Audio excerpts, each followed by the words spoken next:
Of her speech today is, I can hear what you do. Active listening is not only listening, but integrating nonverbal actions with the content of what is being said. When we can't hear, it could be the person's nonverbal actions are louder than words. Fellow Toastmasters, Yeah.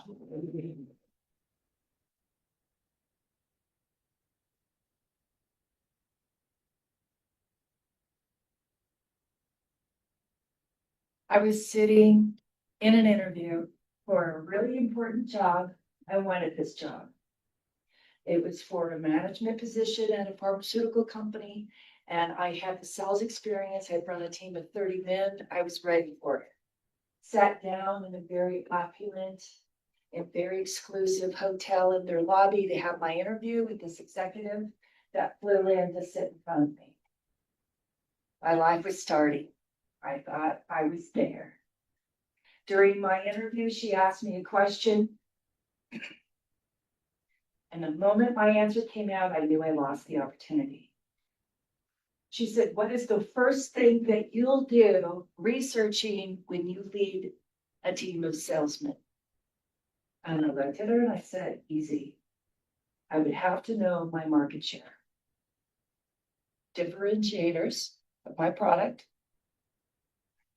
and understand prior to meeting my employees, a background on my employees, on my sales team. The expression on her face was screwed in her face, her eyes narrowed, and I knew that expression. Does anyone know what that expression is? Yes, sir. What is it? Terror, confusion. She didn't know what to do with that information. She was mad. Yeah. Because in that instant, I told her I knew more about how to run it for people than she did. And she was my prospective boss. She was younger and less experienced. And do you think I didn't know in that instant that I had lost that opportunity? Because I had exposed to her my experience, but she had exposed to me in a louder voice than her very pristine professional description of the position as she lumbered through the rest of my interview in an absolute practiced monotone. I never heard another word she said. I don't hear what you say when what you're saying through your micro expressions are louder than the content of what you're expressing to me right now. And that's why people can't listen. People don't talk about this. Do you know how you learn it? As a child. Ready, this is going to get deep. Are you okay with that? When you have a child that says, no, I don't want to sit on Uncle Frankie's lap. He's creepy. He smells. And you say, get on his lap. Behave. And show affection to a stranger. What do you think you just did to your daughter?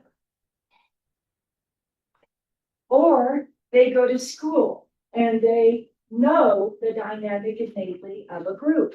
They come home and they say, Mom, Johnny is mean to me. And what do you say? Not tell me how you know. Tell me the content of why you know that. Explain to me what happened prior and how did you react to that knowledge about that kid? What do we do as parents?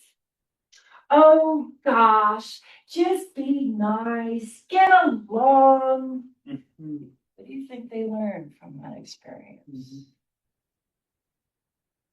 And the final one is the worst one you can do to a child. As a parent, I love you. You know I'm doing this because I love you.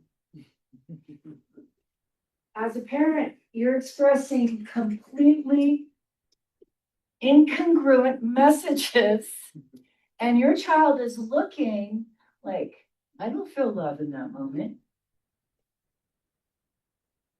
That's how we teach children not to trust their instincts and how not to really know what they know when they're reading body language. Your nonverbal communication, by the way, is linked to your brain neuroplasticity.